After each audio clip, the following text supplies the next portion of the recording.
দুজনেই ডাক্তার, অথচ সন্তানহীন। তাহলে পৃথিবীতে অনেক নারী পুরুষ আছে সন্তান প্রাপ্ত হয়নি, আপনাকে যে ভগবান দিলেন কৃপা করে, আপনার কি কৃতজ্ঞতা জ্ঞাপন করা উচিত নয়? এজন্যই বলতে হবে আমার নয়, গোবিন্দের দান। গোবিন্দ দান করেছেন আমায়, কৃপা করে দিয়েছেন আমানত রূপে। আমানত মানে কি?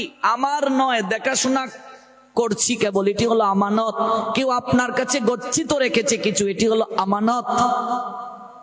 আপনার কাছে কেউ কিছু গচ্ছিত রেখে গেছে, এটা আপনার নয়, কিন্তু আপনার দায়িত্ব, যেহেতু আপনি রেখেছেন, দায়িত্ব গ্রহণ করেছেন, আপনার দায়িত্ব তার সম্মান বজায় রাখা।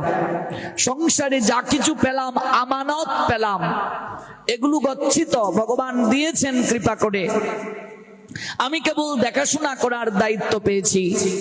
যত শীঘ্র মানুষ এই তত্ত্ব বুঝবে, তত শীঘ্র তার বৈরাগ্য আসবে, তত শীঘ্র তার ভক্তি আসবে, তত শীঘ্র তার হৃদয় মাঝে প্রেম আসবে। সিদ্ধ মধুসূদন দাস বাবাজি মহারাজ